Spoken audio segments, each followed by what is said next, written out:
Welcome home all and welcome back after about a week layoff from myself and Supermex Nation. Back on air on a Tuesday. And as it happens, in a good way, we are Tuesday, the 5th of May, which in our parlance is Cinco de Mayo. And so we were kind of off, and I'll just, always straight and open with you. Wasn't kicking back and chilling on, on the beach, on vacation or anything. Kind of don't do vacations for the most part.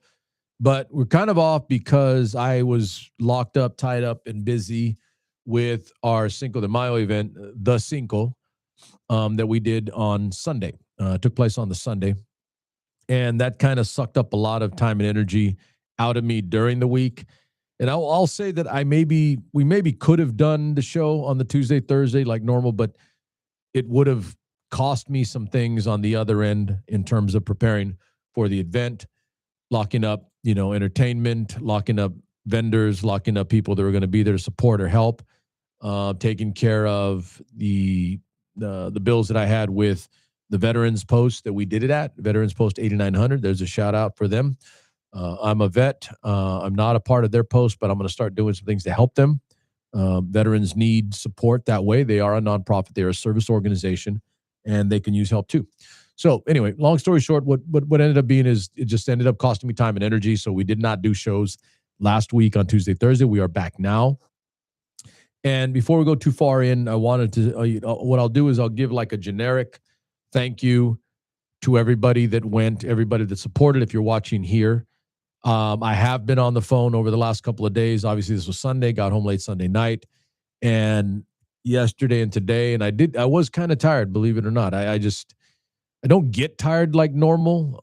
I make sure I get some good sleep, but I'm an old soldier that way. I can go days without sleep if necessary. Didn't do that for this. But my point is I don't normally get tired like normal, but I did for this one. It was a little exhausting.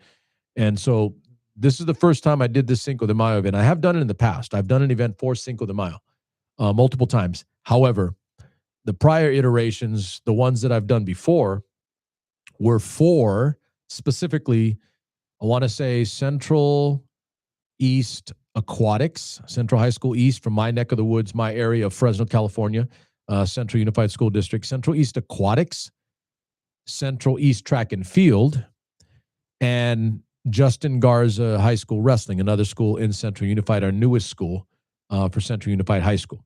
Or excuse me, our newest high school in Central Unified. So we have three. Let me just do that now. Central High School, the school I went to. Central East High School, the second campus built, and now it's its own school. And then the most recent school we built a few years ago, Justin Garza High School. So we have three high schools in our district. And in one way or the other, I've been raising money and doing nonprofit work for clubs and teams for a long time, in excess of a decade, maybe 15, 20 years, something like that. And definitely even after my kids went through the system and were out and graduated now, my son's 30, my daughter's 25. So I'm still raising money, still helping. Anyway, the point is that I've always done it in that fashion for a club or a team or a school. This event 2 days ago, the Cinco, was not for specifically a school, a team, a program. It was done as a community event with the intent that I would still do things and continue to do things for the coaches and the programs that I support, for sure. Still doing that, even after my kids are gone. Okay. As far as I'm concerned, those are my kids too. They live in my community. They grow up in my community. They're my kids too.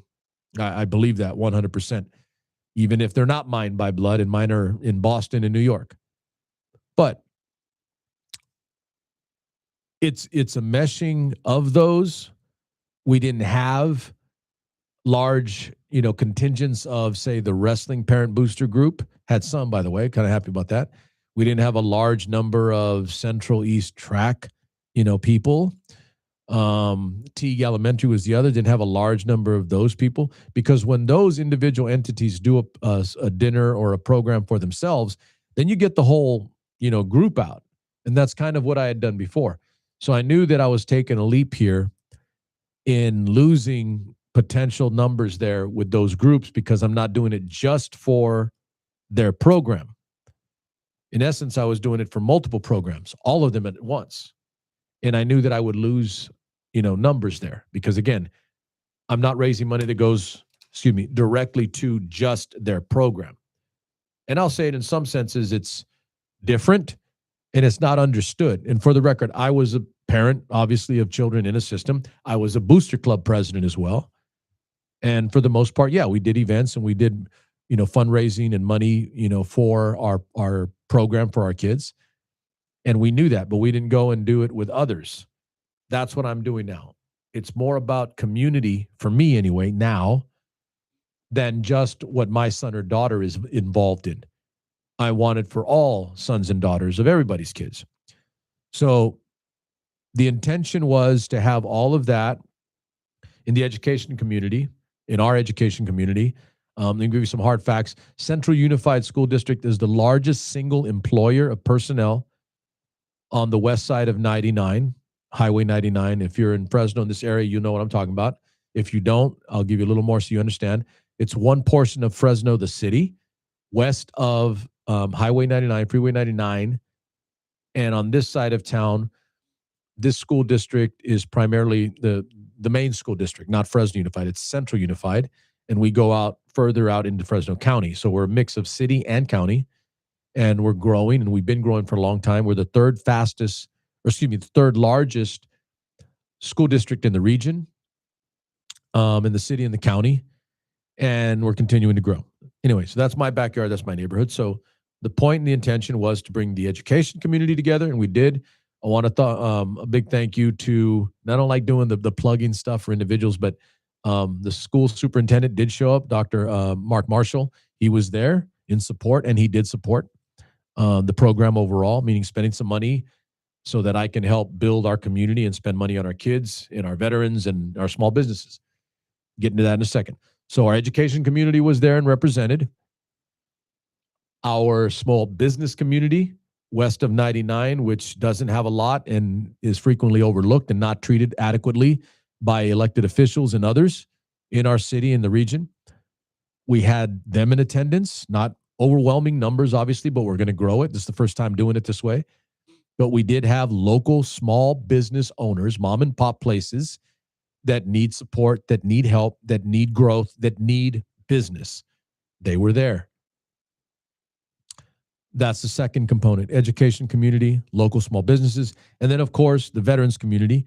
We were physically located and physically did the event at a veterans post. And this one in particular is 8900, 8900.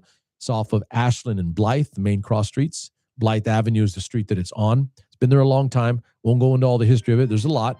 But 8900 post VFW, Veterans of Foreign Wars, and they made money.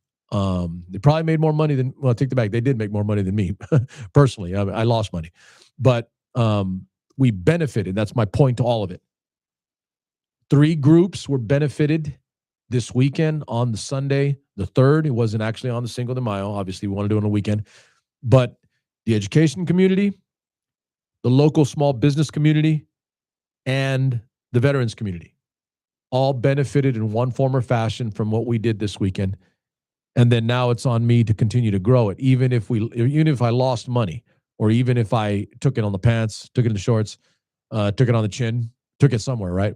But the hardest part, and I'm going to say this for our side of town, we are mostly Mexican-American, west of 99, in excess of 60+%, close to 2/3 of the community is specifically Mexican-American. And I've made it a point, personal mission, after a lot of other missions that I've succeeded on and gotten done. Now this is it. This is another one. Mexicans and Mexican-Americans in this community need to support each other, need to spend money on each other, need to not just sit there and do nothing for each other. Don't just ask for a freebie. Don't just ask what, let's do it. Ask not what your community can do for you. Ask what you can do for your community. Let's do some John F. Kennedy stuff, right? But it's applicable. It is applicable. John F. Kennedy, in that incredible speech a long, long time ago in a galaxy called the United States, far, far away. We're far away from John F. Kennedy's speech in time. Won't go too far here, but clearly our current president, Donald Trump, is not about ask not what your country can do for you, ask what you can do for your country. That is not Donald Trump. We're literally 180, the opposite of John F. Kennedy. Anyway, I digress, but it's a good digression, by the way. I do believe that. Don't ask what you can get out of an event. Don't ask like what's in it for me and what do I get? And don't put anything back in the pot. Ask how you can help. Ask how you can give. And if everybody's giving, then by extension, everybody's receiving. Instead of the normal, simple-minded approach of, let's get the lay of the land, let's see what's going on, let's see how I can put out the least but get the most. If I say I'm going to do this and show up and give a little bit, but then I'm going to take more than what is a fair share. And I'm going to say it, that is not just my community west of 99 in Fresno, the city and county, but it is Mexican America in large measure. We do that. And don't get me wrong, I'm not going to rip on all of us uniformly all at once, but it is a component of who we are as a people. We do that. We are like that to each other. We try to be, excuse me, we try to find a way to be the Mexican that is getting more than the other Mexicans so they can rise. And I hate doing this, but I'm going to have to say it because everybody knows this, the bucket of crabs, right? One crab's trying to get out of the bucket and the other crabs all reach up at once, pull them back down because they don't want that crab to get out first, et cetera. You know the lines, and most of you know that. But my point overall to all of it is I'm okay with being the first one over the berm and taking the shot. I'm okay with that. I've been doing it for a lifetime in a lot of ways, and I can give you adequate descriptions and examples where I've done something and I knew I was going to take the hit, quite literally. And I knew that it was going to cost me, and I knew I was going to pay the price more than everybody else. And I did it anyway because it needed to be done. Somebody needed to do it. And then, of course, others come after, right? And maybe they benefit more than I did, and that happens a lot. People let me do the dirty work. They come in and get the benefit of it. I'm used to it. But here's the rub on it. Part of it and parcel to it is part of the way I was raised. And I'll be real specific here. Part of it is my dad's fault. More so than my mother, even though my mom does care about others, but she was not like that same way. And she used to give my dad hell about like the crazy stuff that he would do that he didn't have to do, but he did it because it was the right thing to do. Even if it cost us as a family, he did it anyway because he believed in right and wrong. So he's partially responsible. A big chunk of it is my dad's fault. And if you can't tell by the tone of my voice, obviously I'm not saying fault in a negative manner or in a negative tone or any method or manner, whatever, that is negative or not positive. It was good. He chose the good. Even if he knew for him it might be bad personally, he did what was good for everyone else. So him largely, I say partially, but largely responsible for that image in my head of what right and wrong is and what we need to do and how you need to do it anyway, regardless of what others are saying or doing, regardless of how it makes you look, regardless if it makes you look bad and everybody else looks good, you do it anyway. And then the crystallization of that mentality, that idea, that thought, cherry on top. I can give a whole bunch of other good examples or analogies and images, but United States Army. I bought in and I bit deep and hard down on what I believed was what a soldier should be, which is do what is right, do what is best for everyone else, serve, give your life if necessary, for the good of everyone else. I fully believe that I was willing to go fight and die so that others did not have to.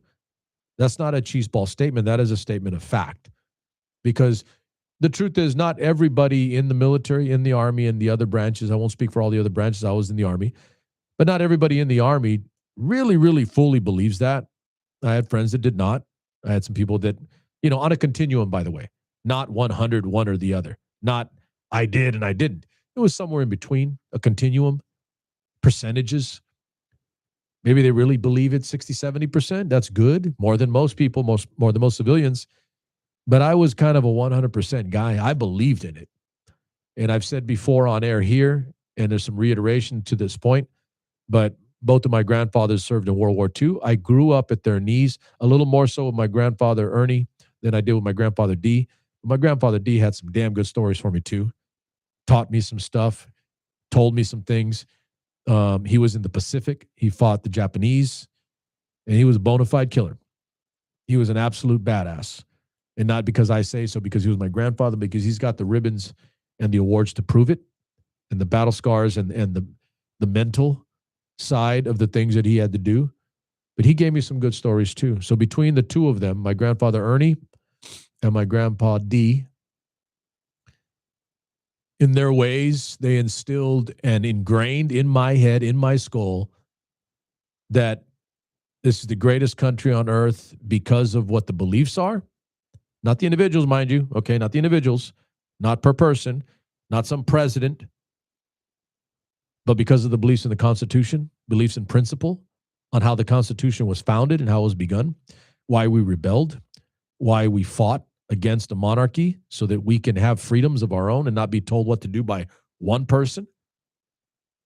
That is bone deep in me even to this day. So I believe that 100%. I'm digressing here a little bit, but it is a tangent that is necessary because it's part of who I am and what I believe from Mexican America.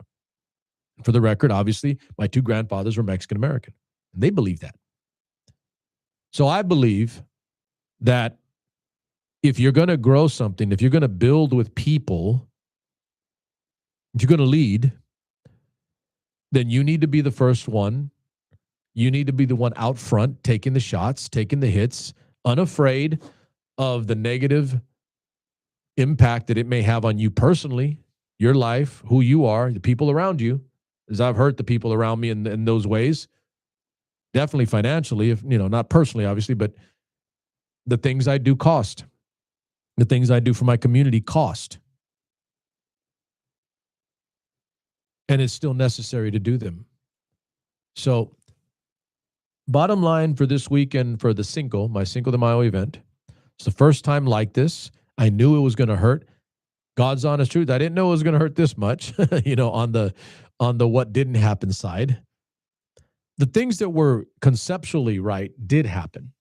We did have those things.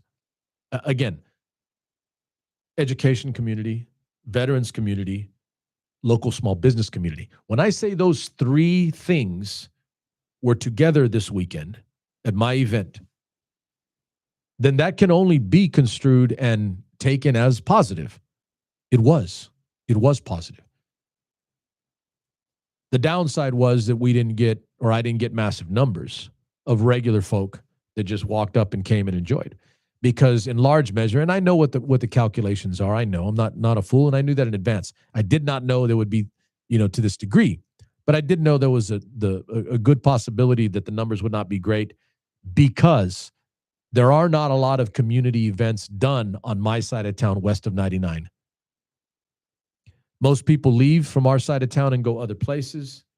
They go to the Tower, they go downtown, they go to River Park, they go to Clovis, they go to other places. They go everywhere else but here, and they spend their money in other locations. And as I said that night at the Cinco 2 nights ago, when our dollars leave our community to go to those other places, those dollars never return to our community. And they provide no growth for our community because our dollars leave. You're literally exporting what wealth you do have. You're exporting what resources you do have. And you can't build something solid and strong if you're constantly undercutting the legs upon which it exists. So this is a beginning. And for the record, it's not like it hasn't ever been done before. I've lived in my community long enough. There were things done in the past that were we got away from that. We grew real fast. over the last 20 years. And we lost some of the base and the roots that we did have that did that. And we've had a lot of new people that have moved in the community. All good. Thank you for coming, being a part here. But we didn't maintain, stabilize, and build upon what was done in the past. And for those of you that know, you know where I'm going now. We didn't understand, we didn't know, we didn't use and learn our own history. Won't even get into it. You know what the line is. But because we didn't build on our own history, didn't learn from the mistakes and the positives of the past to grow, we're literally starting from a standing point again. We're just literally starting from a standing position again and having to do this all over. And so lastly, on this point, for Cinco de Mayo, to maintain the inertia, to maintain what little ground was gained, you have to continue. If you don't continue, then the only thing that can happen is that you will see no growth. You will see no events on our side of town to give our people options so that they don't have to drive and spend $90 on gas to go somewhere else. I'm exaggerating a little bit, but not that much, by the way, not that much. So you don't have to spend gas money to drive across town to go to an event because you have one 5 minutes down the road. There's a thought, right? I did that. We did that. And largely it was me. I did almost all of it. I got help from the people that I trust and people that I can rely on. But it was my ass on the line, and I paid the price for it. And that's the way it should be. You want to lead? You want to learn to run with the big dogs? You got to piss on the big trees. You want to hit a homer? You got to take a swing, right? Sometimes you might strike out. Maybe you hit a 500-foot homer. But you got to swing. And I'll stop here on this point, but no one that has known me over a lifetime, no one that has known me for any decent amount of time, will ever say that I'm not willing to risk or try something. I do. And I'm going to stop on that point for my personal event, Cinco de Mayo, because we're on Cinco de Mayo. But I'm calling you out. And not in a negative way, not in a bad way. I'm calling you out to offer you the hand to welcome you to this side, this good side of wanting to do more, wanting to be more, wanting to grow, willing to take a risk, willing to take it on the chin, willing to take the shots. We need more. One person can't do it solo. And I'm not just speaking about myself, obviously, but in general, you need groups, you need numbers. Or I'll say this for my side of town in particular, west of 99, Fresno City. If you Mexicans in my neck of the woods, in my area, don't start working together, don't start helping each other, don't start going to events that I do or that are like mine to support each other and not just see what you can get out of it and not support it and help it, then I'll go back to an old revolutionary statement. I'm paraphrasing. Roughly, it's surely, if we don't hang individually, individually, then we will surely all hang. No, if we don't all hang together, then we will all surely hang as one individually. And the point is, you got nothing to lose. At the beginning of this country, in a revolution, they're going to kill you. They're going to fight you. They're going to do something to you. So you might as well do it together. Because if I'm going down, I want to go down with the crew. I don't want to go down by myself, get my ass whooped, getting killed. And again, using words and terms here. But for my side of town, for my side of Fresno, I will do the work. I will put in the time and the energy and the effort. And I will sacrifice myself. But this will be a lot better, and I might actually get a lot of good things done. And I might build our community if I get some fucking help. That's it. And if you have helped and if you are helping, I'm not talking to you, clearly. But if you are one of those and you have helped or you've done something with me to help me, then you do know that it's still not enough. It's still not enough. We'll lose our whole side of town. It won't be ours anymore. Even after 100 years of minority status, even though we were the majority. We will be the minority again, even if we're still the majority in number. I'll go down fighting. I just need to know there's some guys who are willing to throw down chingazos with me. We're going to go down. Let's go down throwing chingazos. That's how I was raised. That's how I was taught. Not just as a kid, obviously, but in the military, in the Army. You don't leave anyone behind. Everybody knows that cheesy line. I would never leave one of my partners out. I'd never leave one of my battle buddies out. I go down with them. You know what ends up happening is you end up being an older guy that's still around. Because I didn't get finished. I wasn't done. People stood with me. And I survived. And I got stronger. That's what we need. Let me give you this. For that long opening about this weekend, the Cinco de Mayo. But it is important. It is pertinent that we do need to celebrate. We do need to appreciate. And we need to exacerbate and grow our culture in positive ways. This is a positive. I can take the negative with me as I was talking with my producer on the way over here. I deal with negatives all the time from everybody in all corners. Yet I have to have the strength of mind and backbone to find and grow the positives in lieu of or instead of the negatives. All right? So let me give you this. Won't do this. I mean, this is an entire class, by the way, if you sit down and you just spend time on Cinco de Mayo. Okay, so most people know in general, if you're Mexican-American or Mexican even, specifically, and so a lot of people in general know that Cinco de Mayo is not Mexican Independence Day. Okay, that's different. And I'm going to give you the straight particulars, like about. So Cinco de Mayo commemorates the Mexican Army's victory over the French at the Battle of Puebla, Puebla, in 1862. It was a resurgent French empire. This is long after Napoleon. I think it was Napoleon III. They had reconstituted. They were Napoleon ended their democracy, or excuse me, the monarchy ended. They had the republic. Napoleon came to power during that time, made himself emperor.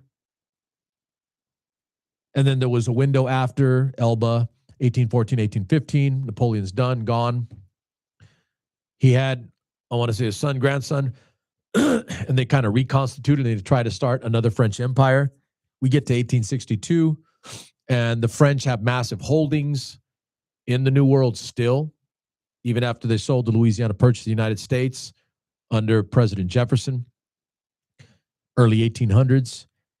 And basically, the Mexican people rebelled against the French Empire, trying to control them, basically booted them, fought back, and they fought for their own country, and they got their own country.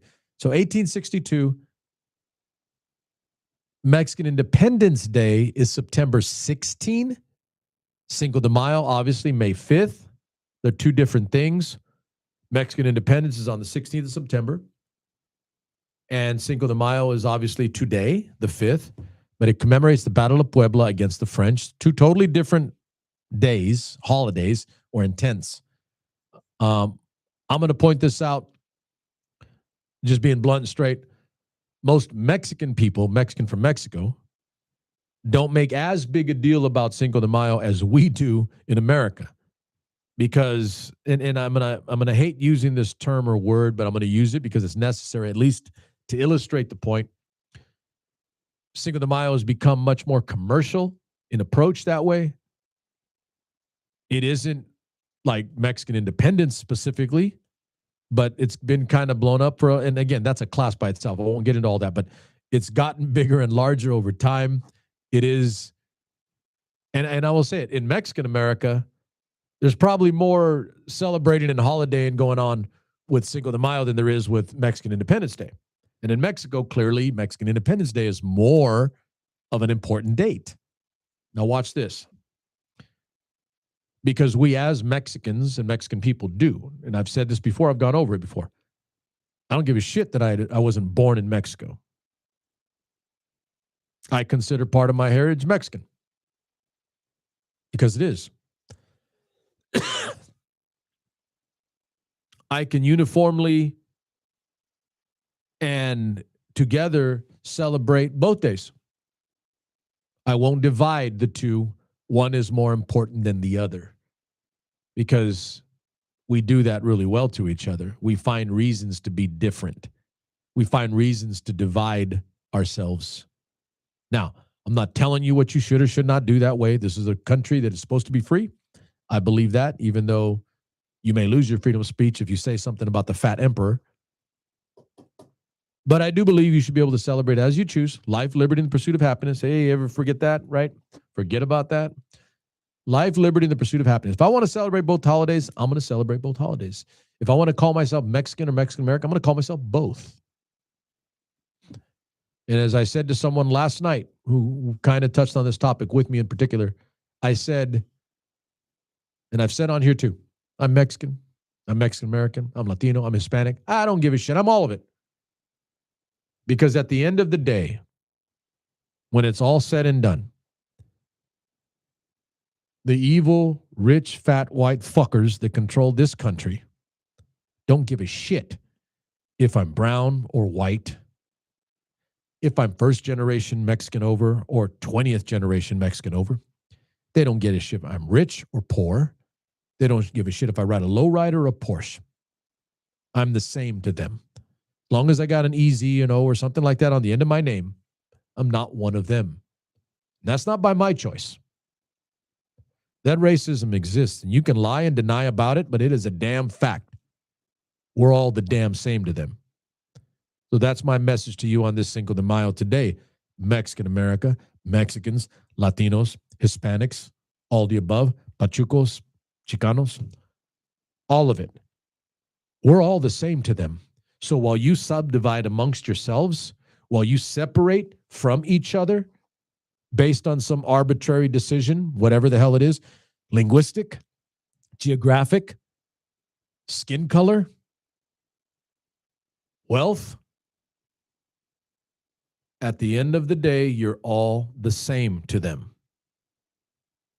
So as I said a little bit earlier, well, if I'm going to hang because they don't like me and they want to get rid of me or they want to keep me poor and decrepit and not being able to advance to the highest office in the land and run this country, then if I'm going to hang, I'd rather hang with everybody else, not just by myself. I want to be with everybody else. Take us all then, if you can. Get my point? That's my message to you today on Cinco de Mayo. Stop subdividing yourselves. Stop finding ways to be different than each other. Because a poor son of a bitch is a poor son of a bitch anywhere. That's a fact. And I'll say it again, and I'm going to finish on this point.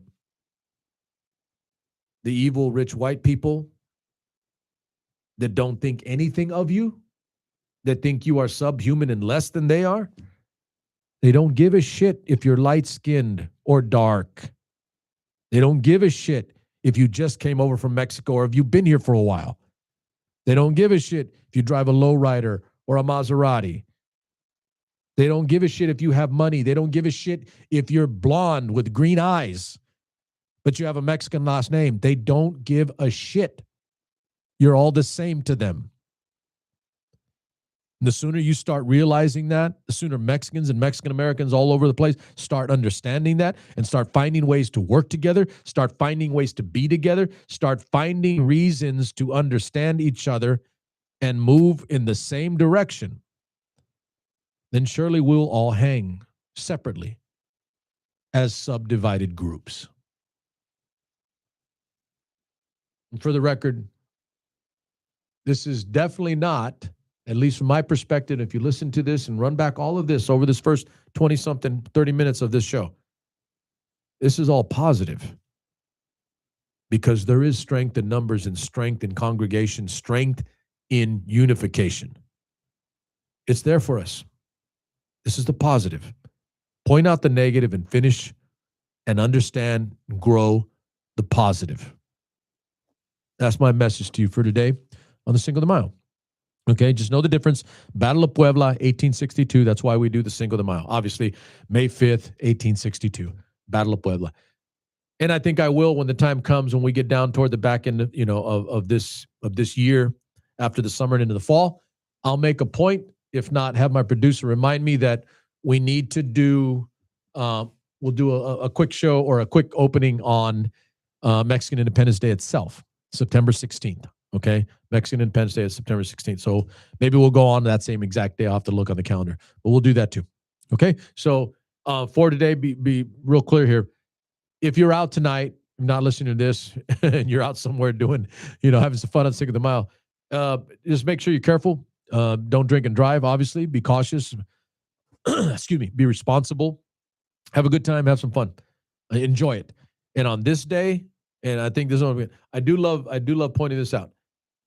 Just like on St. Patrick's Day, everybody wants to be Irish, drink some green beer, and kick back, right? I do love that about St. Patty's Day. I do.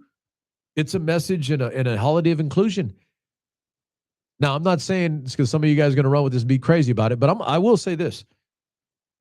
Cinco de Mayo, let's make this the day that everybody wants to be Mexican. Everybody.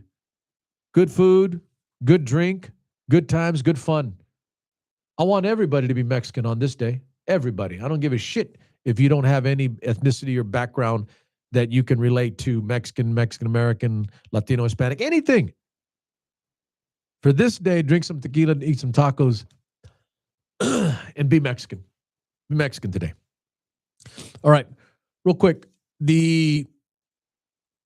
I wish I had started back up with Super Mex Nation maybe around this time last year or into the summer at the least. And for those who've been with me for a bit now, since we've gotten rolling and we've been pretty consistent, other than last week, obviously. But we started up at the end of November, went into December, then into January. Now we're pretty much set on Tuesdays, Thursdays every week. And it was about a year ago that I started analyzing, looking at, because all, politics, right? Looking at the field of potential candidates for governor to replace Gavin Newsom and what we would get. And we'll make it a blunt story because I think I kind of said this in the last show we did before I didn't do the following week. I looked at the field and I decided and I chose, or I selected and said that I think Xavier Becerra was our best choice for California. And I never wavered on that. I said that to some friends, family, etc. I think he's the guy. It's easy to find fault and it's easy to find something wrong with anybody. It's easy. You could find something wrong with the candidate. It doesn't take much. There's always something, right? And then you choose, and I'm going to be ugly here, but you choose the best of the worst. You choose the most of the least. You choose someone that you don't think is as bad as the others, right? But I chose Becerra last year. And it's not like I went around campaigning for the dude. I liked him, and I said that to the people that were close to me. I said, I think he's the best option for us. Then it kept going, and then we went through the whole gamut, saw all the people starting to come out. You see all kinds of campaign ads, attack ads, etc. And I'll say it crystallized after Eric Swalwell dropped out of the race after the allegations, the sexual assault allegations against him. He got out of the race. It was only then, once Swalwell dropped out, that Becerra got out of single digits. And to the point, as of, I want to say yesterday or today, the latest governor polls for California have him tied with the Republican gentleman named Hilton. And that's a big, monumental swing for Becerra because he was, again, in the low single digits for a long time. And he has slowly begun to creep up and surge. And he has proven my point. I think he's steady. I think he's stable. I think he's reliable. And in this world of like flash in the pan and crazy, wild stuff, I like it simple that way. I don't want someone getting on a microphone saying stupid shit all the time. I don't want someone doing stuff that is good for them and not for us. I want somebody who's going to be straight vanilla, the traditional, at least that way, and get stuff done for our state. All right. And if anything, just not be an idiot. Just not be an idiot. I think that's Becerra. I've thought that for over a year. And so in some ways, kind of bringing it up because I said this like in the last show. I think I'll be simple on him in particular. If he makes the top two out of our primary in June, less than a month now, if Becerra makes top two out of the primary, then I think he wins the governorship. That's my belief. And for the record, that was my belief. I got a frog in the throat today. That was my belief last year when I said if this guy makes it, if he can get there, I think he wins. If he gets past the primary. For those of you that don't know, if you're listening from other places outside of California, we have our primary in June coming up, early June, 2nd, I think. And the top two vote getters out of the 90,000 that we have currently running for governor, the top two vote getters run off for the general election in November. And if it is Becerra and Hilton, then Becerra wins. That is my belief. And it'll be the first, I'm going to say it. It looks like it's hard as hell to get a Mexican elected in California, even though, as I stated a few weeks ago, even though California is the largest single location of Mexicans not actually in Mexico. Go figure, right? Anyway, Becerra surging. I'm going to say to my people, my voters, you don't have to agree with me. I've never made anybody do anything. I don't do that. I believe in a free mind in choice. I give you where I'm at. I will say, point blank, there are a lot of people that do trust me with my final decisions because they know that I have vetted out, researched, studied, and have a general feel of what is the good for the whole. Not for me. I don't work for the guy. I don't get shit from him. I make a decision that I think is best for the whole. That is my life. That is what I've lived. And so when I make a final decision on something, it is well researched, well thought out, vetted, and put a whole chunk of time and energy and thought into. Becerra is our best choice. So if you're one of mine, one of my family that listens to me, that watches this show, one of my friends, others that may be new, I've got a lot of reasons. I've already shared a lot of it anyway, but Becerra is the best choice. Vote for him. Don't split the vote. Clearly, I think that's the smart point. Don't split your vote amongst 90,000 Democrats contenders, and then maybe you get none. Becerra's the choice. Because if he's top two, he wins. And I don't want to see one of the Republicans win. I want to be clear here real fast. Because some of my friends and some of my people are Republican, specifically, consider themselves conservative, to the right. But the ones that know me well enough and have known me a long time know that I'm not anti-Republican. I'm not anti-conservative. I'm not anti-right. I have those in my background, in my makeup. But there's no question in my mind over years of watching, learning, knowing, and studying that right now, the Republican Party is by far the worst party now. And historically, it is one of the most spineless parties in the history of this country. They do not fight for right and wrong. They cave and roll over as soon as the fat whore in the Oval Office tweets or bleats. They're not an adequate party right now. My best advice to, if you're conservative, Republican, or all the above, my advice is get a hold of your damn party, strangle the shit out of it, get rid of the crap, and get back to what you used to be. Not money for the rich, lower taxes for the poor and middle class. Stop blowing money. Stop wasting money. Stop ballooning our national debt. Stop putting us into debt. Stop fighting foreign wars that get us nowhere. Yeah, it's all mixed up now. Again, digression for a second, but you get the point. Becerra is the best choice for California, period. Done there. Lastly, as we finish up, because we weren't on last week, I think I had more fun, and I'm going to say it, fun, watching King Charles of England come to America to visit, a state visit, and speak on multiple occasions. One for sure that everybody does know of is to the Congress. He spoke to the Congress in a session, and then he spoke at a couple other events that they did throughout the time that he was here for a few days. And a couple of things that just, struck me. I'm going to give you the broad parameters, the broad strokes first, because I think I posted this, and I don't have the exact post in front of me, but my words are my words, and I probably remember exactly what they are. But in essence, I said this. It is 250 years, a quarter of a millennium of dripping sarcasm and irony that the King of England, the monarch of the country against which we revolted and rebelled, sarcasm and irony that the King of England comes to America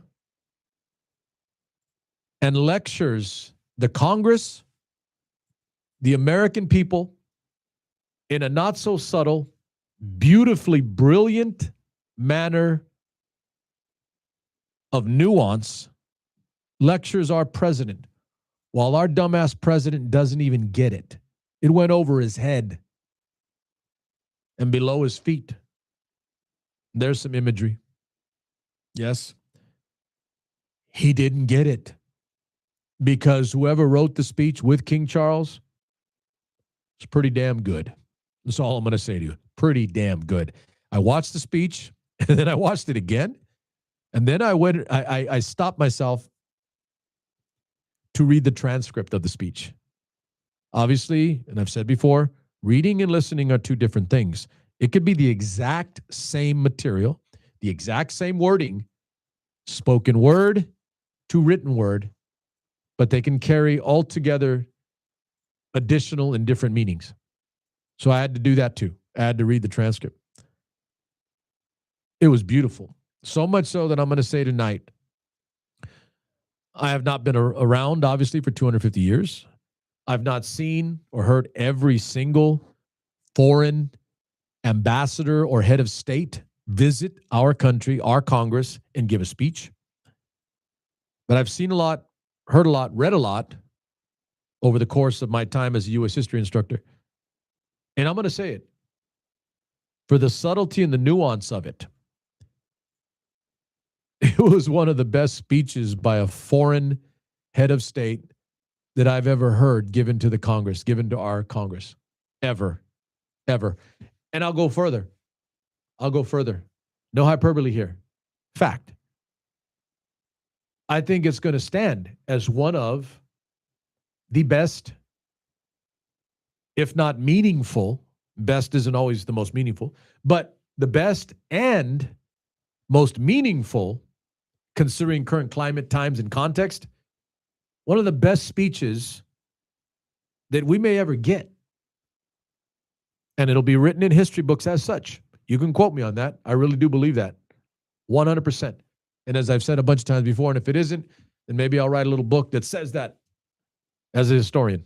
Just say it. It is a beautifully brilliant, well-crafted piece of structured language. And of course, not lost on the fact that it is their language. Okay, it is their language. It's English. They might know how to speak it a little bit, right? The king might actually have a grasp and a command of the English language. Unlike our numbnuts who speaks at the 5th grade level ad nauseum. So, a few things to point out. If you didn't get to, I highly advise, especially if you're one of my former students, one of my wrestlers, even one of my family members,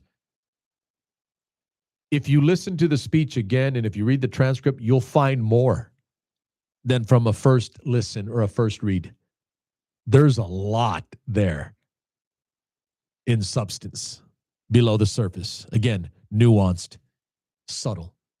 It was gorgeous. It was gorgeous. I was laughing my ass off when I was listening, because in essence, what the king did, and the broad strokes, he lectured us, the American people. He lectured our representatives, the Congress. He lectured the president on the importance on the rule of law, separation of powers in a democracy, the importance of having allies and friends in a dangerous world, a la NATO. And he even lectured us. No, let me stop there, because this wasn't to the Congress; it was to a dinner. And the joke was, if you get to listen to that dinner too, they had a dinner for King Charles and the Queen Camilla, and he spoke. And he said it directly to Donald Trump, because Donald Trump was not at the the speech of the Congress, but he was at the dinner where King Charles looked right at him and said, and I'm paraphrasing here a little bit, but in the past, Donald Trump has said, if not for America, Britain and the United Kingdom might be speaking German. Because the joke and the thought is that if not for the United States entering World War II, Britain would have eventually been conquered by the Germans, and they would be speaking German. It would be one German continent. And that's not a refrain that is unknown or misunderstood. That is understood. We do know that. We've said that. We've joked about that. Others have. Donald Trump's not terribly original, by the way. He just takes what others say and tries to spin it or tries to make hay of it and tries to make it more marketable. Yeah, exactly. Most of you do know. You understand that. He's not super intellectual that way. Okay. But my point is, that the king brought that up.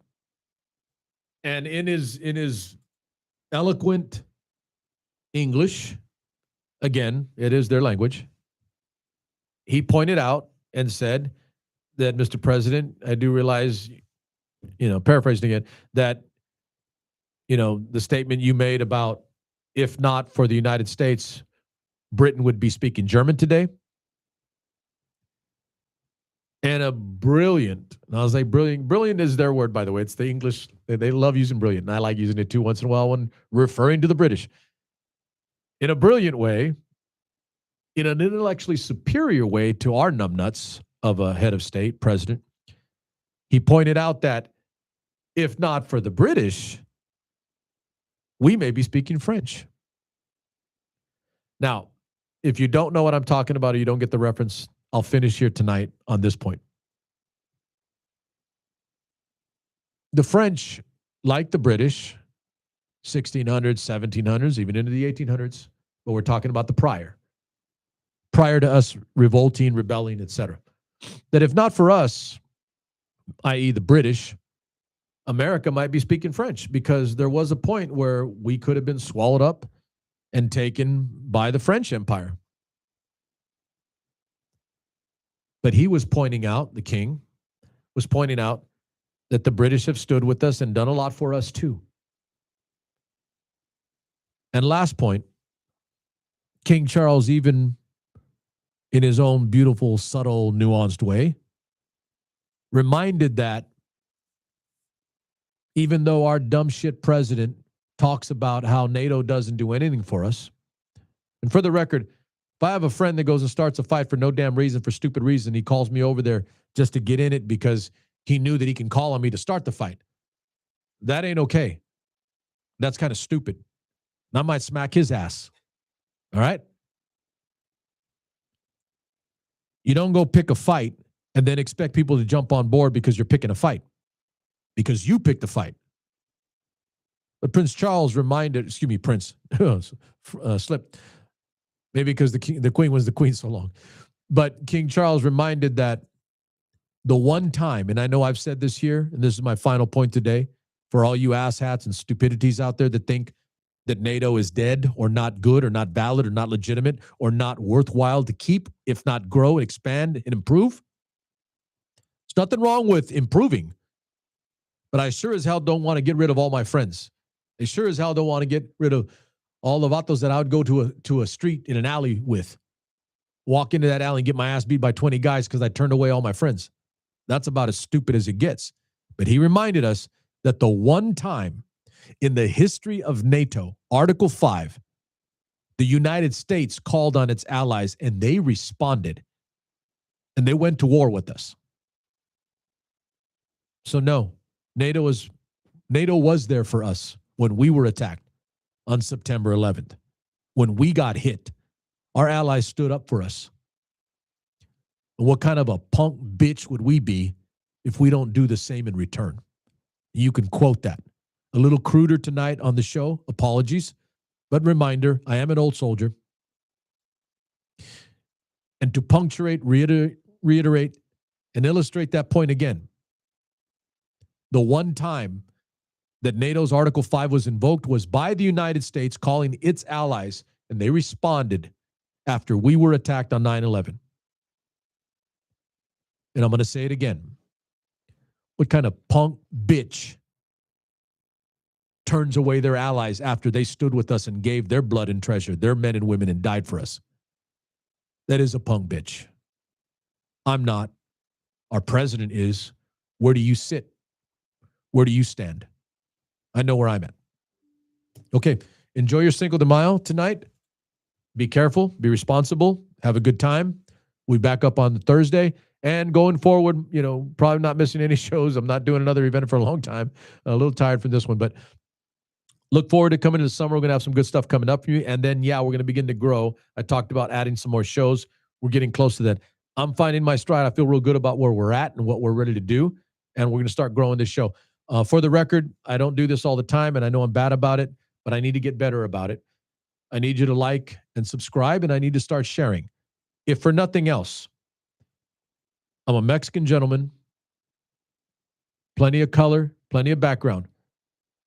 I'm well educated, not saying the best, never claim to be more than I am, but I am exceptionally well read and understanding of the topics on which I discuss or talk.